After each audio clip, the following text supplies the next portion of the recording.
पानी के बाद सबसे ज्यादा पिया जाने वाला ड्रिंक कौन सा है? बियर? अरे नहीं रे। वाइन? बिल्कुल नहीं। कॉफी? ये भी नहीं। सबसे ज्यादा पिया जाने वाला ड्रिंक है चाय मेरे भाई, चाय। इंडिया में 90% पॉपुलेशन ऐसी है जो दिन में एक बार तो मिनिमम चाय पीती है, और इनमें से कई ऐसे हैं जो कई बार चाय पीते हैं। अगर मार्केट इतना बड़ा है, इतनी डिमांड है, तो सोचो कितनी कंपनियां मार्केट में होगी। और इतनी कंपनियों के बीच में अगर कोई कंपनी एंटर करे और मार्केट में नंबर 1 बन जाए, तो उस कंपनी को क्या बोलेंगे? उस कंपनी को बोलेंगे टाटा टी। तो आज मैं सुनाऊंगा आपको टाटा टी की कहानी कि कैसे इतने बड़े क्राउडेड मार्केट में वो आई और इंडिया की सबसे बड़ी हाईएस्ट सेलिंग ब्रांड बनी। और टाटा टी की जो पूरी कंपनी है वो वर्ल्ड की भी हाईएस्ट सेलिंग ब्रांड है। क्यों? क्योंकि वर्ल्ड का जो हाईएस्ट सेलिंग ब्रांड है टेटली, वो भी टाटा ग्रुप का ही तो है। तो आज की केस स्टडी हमको सिखाएगी कि इतने क्राउडेड मार्केट में, कंपटीशन के मार्केट में नया ब्रांड कैसे लॉन्च किया जाता है, उसको मार्केटिंग कैसे की जाती है, आपकी सेल बढ़ाई कैसे जाती है। जब कहते हैं ना राहुल जी इतनी सेल हो गई अब और कैसे बढ़ेगी, उसका सॉल्यूशन इसमें मिलेगा। ब्रांड की इंपॉर्टेंस क्या है, ब्रांड क्यों लॉन्च किया जाता है, ये सभी चीजें आपको सीखने को मिलेगी as a businessman, as a देशभक्त। आपको ये सीखने को मिलेगा कि कैसे टाटा ने इंडिया का सबसे बड़ा टेक ओवर उस समय का किया था जब एक भारतीय कंपनी ने एक विदेशी कंपनी को खरीदा था। टाटा टी जब उस समय खुद बेच रही थी लगभग 10 करोड़ के आसपास टी बैग, उस समय 2000 करोड़ टी बैग बेचने वाली एक कंपनी को कैसे इन्होंने खरीद लिया, इस पे एक इंटरेस्टिंग डिटेल केस स्टडी आपको देखने को मिलेगी। तो वीडियो अंत तक देखना।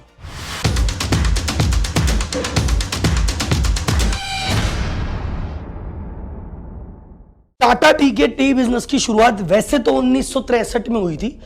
इन्होंने जेम्स फिनलेन कंपनी के साथ जॉइंट वेंचर किया था, जेवी किया था, जिसमें मेजर जितना भी काम है वो फिनले कंपनी कर रही थी और टाटा टी बस एक तरह से पैसिव इन्वेस्टर थे, साइड में साइलेंटली बैठे थे। 84 में क्या हुआ, फिनलैंड कंपनी ने कहा भैया हम तो इंडिया से जा रहे हैं, जो भी कारण था वो चले गए, अब तो ये बिजनेस हमको ही संभालना पड़ेगा। तो फोर्सफुली ही सही टाटा की टी बिजनेस में एंट्री हुई 84 में। जब टाटा फिनले गई उस समय इनके पास 53 बागान थे और टोटल उनकी जो लेंथ थी 26,000 हेक्टेयर क्षेत्र में फैले हुए थे। तो टाटा उस समय इंडिया के ही नहीं वर्ल्ड की सबसे बड़ी टी उगाने वाली कंपनी थी। इनकी एक सब्सिडरी थी टाटा कॉफी, वो एशिया की सबसे बड़ी कॉफी प्लांटेशन वाली कंपनी थी। इसके अलावा जो इंस्टेंट टी बनती है, वो इंस्टेंट टी बनाने वाली भी इंडिया की सबसे बड़ा प्लांट इन्हीं का था और सबसे बड़े एक्सपोर्टर यही थे। अब आप बोलोगे राहुल जी टाटा जी को तो बैठे बिठाए सारा साम्राज्य मिल गया, कोई टेंशन नहीं है। सर यहां से स्टोरी में ट्विस्ट चालू होता है। ये अपन बात कर रहे हैं प्रोडक्शन की, ये अपन बात कर रहे हैं चाय उगाने की, ये चाय बेचने की बात नहीं हो रही है। इस समय ऐसा नहीं कि इस प्रॉफिट में, इस बिजनेस में बम्पर मार्जिन था। मार्जिन कहां पे था? कस्टमर को चाय बेचने में।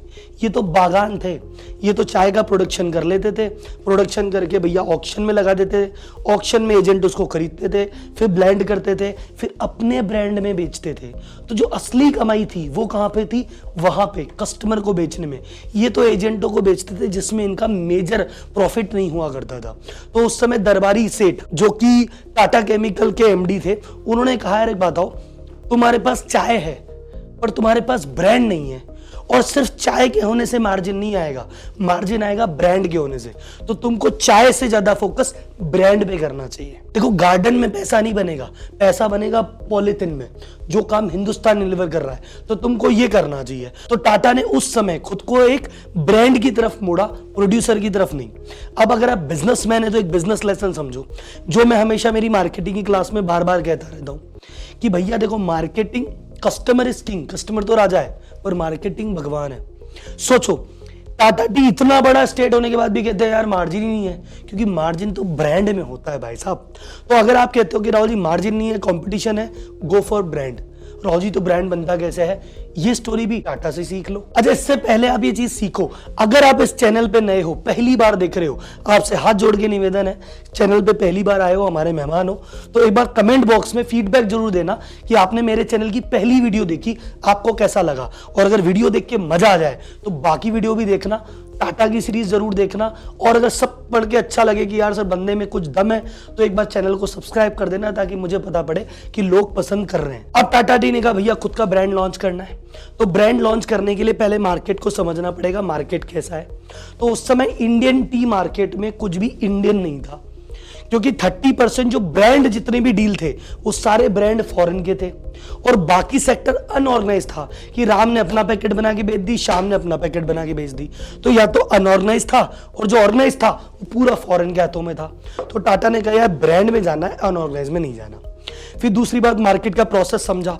तो देखो चाय का प्रोसेस समझो, चाय कैसे होता है। चाय बागानों में बनेगी, फिर चाय उसमें प्लग की जाएगी, फिर उसके बाद उसको ऑक्शन के लिए रख देते हैं। ऑक्शन के बाद उसको एजेंट पसंद कर लेते हैं। उसके बाद 4-5 ऑक्शन का माल लेके वो एक साथ पैक कराते हैं, उसको ब्लेंड करते हैं। ब्लेंड के बाद वापस पैकिंग होती है, फिर पैकिंग के बाद होलसेल, रिटेलर, डिस्ट्रीब्यूटर, इस पूरी प्रोसेस में 8 महीने का समय लगता है। तो उस समय अगर आप चाय के शौकीन हो, पुराने 40 साल 50 साल टाटा के आने के पहले के, तो आप जो चाय प्याली में लेते थे वो 8 महीने पहले टूटी हुई थी। टाटा बोला यार इसमें अपन अलग कर सकते हैं, अपने खुद की प्लांट है, अपने को ऑक्शन करना नहीं है, अपन को बाकी चीजों में पड़ना नहीं है, तो अपनी प्रोसेस बहुत जल्दी हो जाएगी। ये जो पूरा प्रोसेस है ना, प्लग करके आपके पैकेट होके बिकने तक, ये पूरा प्रोसेस टाटा टी ने किया 16 दिन में। तो जहां बाकी कंपनियों की टी है 8 महीने पुरानी, हमारी है 16 दिन पुरानी। पहला प्रोडक्ट में इनोवेशन हो गया। अब आओ दूसरे पे। चाय के जो पतले दाने होते हैं ना, उससे चाय कड़क बनती है और चाय के जो मोटे दाने होते हैं ना, उससे सुगंध आती है। अब बाकी लोग क्या करते थे, वो उनकी खुद की तो बागान थे नहीं, तो 4 जगह से अलग अलग तरह की लाए और मिक्स करके एक जैसी बना दी। तो उस चाय में वो बात नहीं थी। टाटा ने कहा हम एक काम करेंगे, ब्लेंडिंग नहीं करेंगे, छोटा मोटा जो भी पत्ते आए एक साथ जाने दो। तो उसका बेनिफिट क्या हुआ कि भैया आपको कड़क भी मिल जाएगा और आपको स्वाद भी मिल जाएगा। तो ये जो एक प्रोडक्ट था कि नॉन ब्लेंडिंग के, जैसे कि यार ऐसा का ऐसा ही पैक करके दे दिया, ये जो सेकंड चीज की, ये सेकंड इनोवेशन था जिसने टाटा टी को सबसे अलग बनाया। तीसरा इन्होंने किया पैकेजिंग इनोवेशन। पहले चाय कैसे मिलती थी, नॉर्मल कागज की थैली में मिल गई, कार्टून में रख के दे दी, नॉर्मल थैली में रख के दे दी। इन्होंने कहा नहीं यार, फ्लेक्सिबल पॉलीपैक इंट्रोड्यूस किए कि प्लांट पे इधर तोड़ेंगे इधर ही पैक कर देंगे ताकि ताजगी बनी रहे। तो वो जो पॉलीपैक किए, उसका कलर क्या किया सोचो, अरे ग्रीन, कि फार्म से आया सीधा और ताजा। तो ये पैकेजिंग इनोवेशन था। चौथा सबसे इंपॉर्टेंट आया प्राइसिंग इनोवेशन। बोले ये क्या हुआ साहब? उन्होंने कहा देखो जो बाकी ब्रांड है उनके पास खुद के तो बागान है नहीं, वो तो कहीं और से खरीदते हैं, फिर एजेंट को कमीशन देंगे, फिर मिक्स करेंगे, ब्लेंडिंग के पैसे लगाएंगे, पैकेजिंग के लगाएंगे, डिस्ट्रीब्यूटर, रिटेलर, तो इनको तो ब्रांडेड को तो अपने महंगा प्राइस रखना जरूरी था। और जो सस्ता देते थे लोकल लोग, वो क्या करते थे, बेकार क्वालिटी का माल ले आते थे, इसलिए सस्ता दे देते थे। तो इन्होंने कहा देखो ऐसा है, मेरा प्रोडक्ट क्या है, सारी प्रोसेस ये वाली करते हैं लेकिन इतना महंगा नहीं बेचेंगे, तो बाकी ब्रांडेड से थोड़ा सस्ता और खुले से थोड़ा सा महंगा। अब मैं आपको अगर बोलता हूं कि देखो खुली चाय लोगे तो 100 रुपए की आएगी और ब्रांडेड किसी दूसरी कंपनी का लोगे तो 180 का आएगा और टाटा का लोगे तो 120 का है।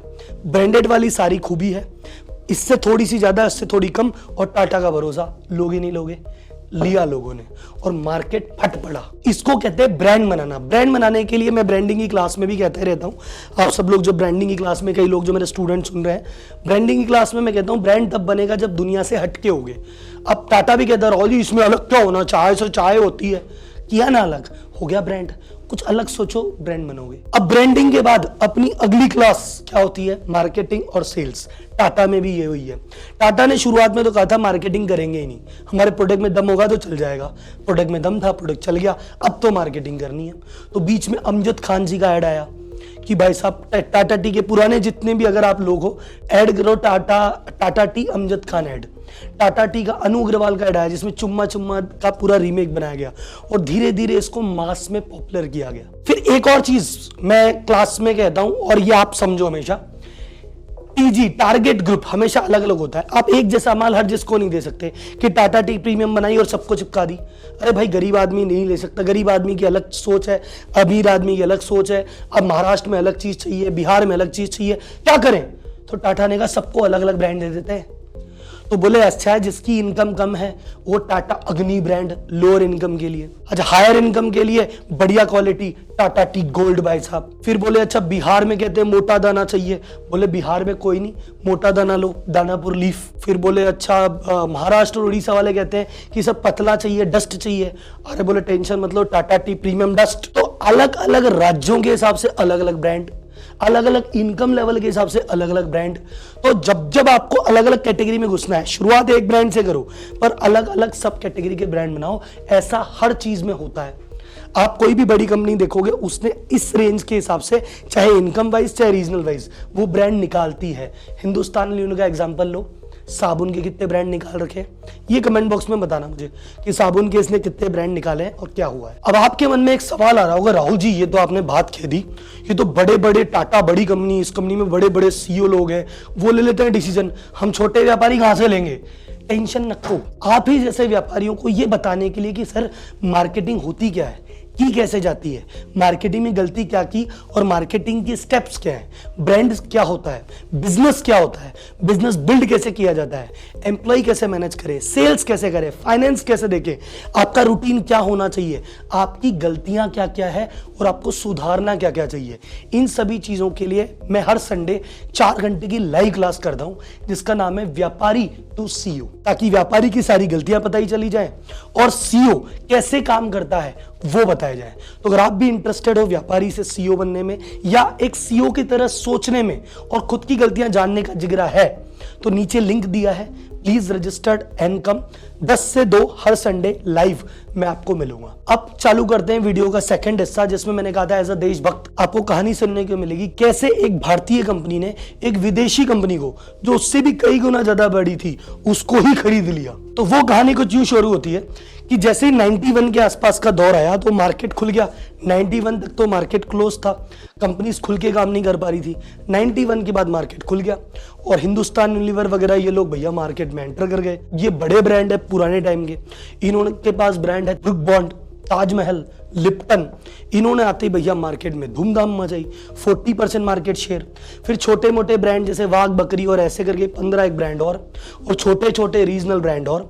तो टाटा ने कहा देखो यहाँ पे अपन ने काफी कुछ किया है और करते रहेंगे, लेकिन एक बार भाई साहब जरूरत है और इंडिया के बाहर भी फैलने की। तो इंडिया के बाहर भी एक्विजिशन करने इन्होंने चालू किए। सबसे पहले इन्होंने खरीदा कंसोलिडेटेड कॉफी जो कि एशिया का सबसे बड़ा लार्जेस्ट कॉफी ब्रांड था, उसको खरीद लिया। 1996 में श्रीलंका में वटाला टी स्टेट खरीदा जो कि उस समय 1100 करोड़ किलो चाय का उत्पादन करता था और ये खरीदते इनके बागानों की कैपेसिटी लगभग डबल हो गई। और रियल स्टोरी जिसका आप वेट कर रहे हो वो है टेटली। टेटली उस समय विश्व का सेकंड सबसे बड़ा ब्रांड था बिकने वाला। पहले नंबर पे लिप्टन था, सेकंड नंबर पे टेटली करके ब्रांड बिकता था। इसकी एनुअल सेलिंग कैपेसिटी थी 2000 करोड़ टी बैग। अब आप बोलोगे 2000 करोड़ टी बैग ज्यादा नहीं हो गए? देखो सर 100 करोड़ की पॉपुलेशन सुबह शाम पिएगी तो 10 दिन में पी जाएगी, इतने ही होते हैं। लेकिन उस समय इंडिया के अलावा टेटली जो बेच रहा था ये एक बड़ी बात थी। 2000 करोड़ टी बैग का एनुअल प्रोडक्शन ये कंपनी करती थी। 56% सेल इनकी इंग्लैंड में ही होती थी, बाकी 24% के आसपास ये यूएस वगैरह में बेचते थे और बाकी कॉमनवेल्थ कंट्री या इंडिया या बाकी सब देशों में बेचा करते थे। अब इनके पास एक कमी थी, क्या? इनके पास चाय नहीं थी। अब आप बोले राहुल जी चाय नहीं थी, इसका मतलब इनके पास बागान नहीं थे। ये क्या करते थे, ये चाय खरीदते थे दूसरे बागानों से। तो इनके पास 40 अलग अलग वैरायटी की चाय और अलग अलग 10-20 हजार बागानों से खरीद के फिर बनाते मिक्स करते, बहुत कॉम्प्लिकेटेड प्रोसेस था। अब यहां पे मैं आपको सीखने की बात बताता हूं, इनके पास चाय नहीं थी और सिर्फ ब्रांड के बूते कितनी बड़ी कंपनी है और हमारे पास इतने बागान होने के बाद भी लेनी देनी कुछ नहीं थी। That is the importance of brand. ऐसा मान लो टेटली को कोई श्राप लगा है, टेटली के हर कुछ समय पे जो ओरिजिनल ओनर है वो बदलते रहते हैं, हर 5-10 साल में वो बिकती है, कोई और खरीदता है, कोई और खरीदता है। ऐसी अपॉर्चुनिटी टाटा के पास भी आई कि भैया अब इसको खरीद लेना चाहिए। टेटली को खरीदने का फायदा क्या होता है? टाटा के मैनेजमेंट ने कहा देखो सर इनका एक तो ब्रांड है वो अपने को मिल जाएगा, पॉपुलर है। दूसरा इनके पास इंग्लैंड का पूरा मार्केट, यूएस का मार्केट, वो एरिया मार्केट जहां पे अपन गए नहीं, वो पूरे के पूरे मार्केट हमको मिल जाएंगे। प्लस इन्होंने इतना बड़ा ब्रांड बनाया, इनकी मार्केटिंग अपने से काफी अच्छी है, वो अपने को सीखने को मिल जाएगा। इनका बाइंग का प्रोसीजर अपने को सीखने को मिल जाएगा। टेटली वाले बोले हमको क्या फायदा? अरे बोले तुमको इतने सारे बागान बने बनाए मिल जाएंगे, तुम्हारे को कॉस्टिंग तुम्हारी सही हो जाएगी, प्लस तुम्हारी इंडिया में एंट्री हो जाएगी जो कि एक बड़ा मार्केट होने वाला है। तो टाटा और टेटली दोनों को एक दूसरे के खरीदने से फायदा तो था, लेकिन उस समय टाटा ने प्रपोजल भी रखा 1994 में, पर किसी कारण से 1500 करोड़ रुपए समथिंग की एक लोन की प्रपोजल था जिसको सेंट्रल गवर्नमेंट की तरफ से कुछ इशू आया, कुछ बायर्स ने मना कर दिया कि हम इस तरह से नहीं कहेंगे। 94 में टेटली की डील टाटा के हाथ से फिसल गई। अब बोल राहुल जी पिसल गई तो फिर इतना सस्पेंस काहे बनाया? अरे मैंने कहा ना, टेटली के तो कर्ज है, कभी ना कभी इसके बार बदलते रहते हैं। 1999 में वापस आया शराब लौट के, जिन्होंने खरीदी थी उन्होंने कहा यार वापस बेचनी नहीं समझ पड़ रही। फरवरी 2000 में टाटा ने फिर टेटली को 1900 करोड़ रुपए, उस समय के सन 2000 के 1900 करोड़ में डील की। उस समय ये पहली ऐसी डील थी जो कि एक भारतीय कंपनी ने की।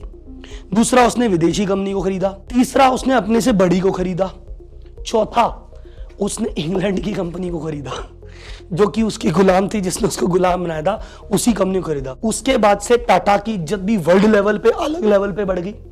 उसके बाद से टाटा टी की इज्जत भी बढ़ गई। और इंडियन कंपनीज को जो एक्विजिशन का जो मौका है कि इंडियन कंपनी भी ऐसा कुछ कर सकती है, ये मान्यता लोगों के दिल में बैठी। तो ये डील ना सिर्फ चाय के लिहाज से या टाटा के लिहाज से, पूरे देश के लिहाज से भी एक लैंडमार्क डील थी। इस डील के बाद भी काफी चैलेंजेस आए। सबसे बड़ा चैलेंज जो आया वो निकल के आया कि भैया पहली बात तो टेटली बड़ी कंपनी थी, तो बड़ी कंपनियों में वैसे ही बड़ा एटीट्यूड कि यार एक छोटी सी कंपनी हमको खरीद ली तो बिक गए जो तो बिक गए, लेकिन एम्प्लॉय का एटीट्यूड तो जा ही नहीं रहा था।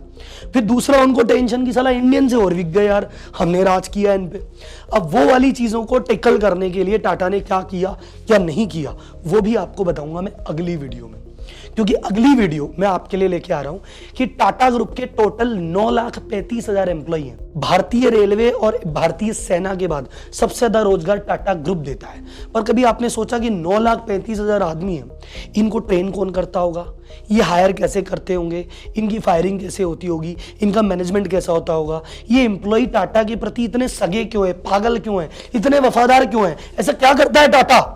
ये सभी सवालों का जवाब कि टाटा अपने एम्प्लॉय को कैसे हैंडल करता है, कैसे हायर करता है, ये आपको मिलने वाला है अगली वीडियो में। हो सकता है अगली वीडियो 2-3 वीडियो के बाद आए, क्योंकि अभी टाटा स्टील पे अपनी एक वीडियो बाकी है, टाटा मोटर पे अपनी वीडियो बाकी है, पूरी टाटा सीरीज आने वाली है। तो भैया चैनल अभी तक नहीं सब्सक्राइब किया है तो कर लो, ये अनमोल मोती है जिनसे आप मिस कर जाओगे। जैसे रामायण महाभारत थी, ये टाटा की भारत है, ये टाटा की गाथा है जो कि किसी भी हालत में मिस नहीं होनी चाहिए।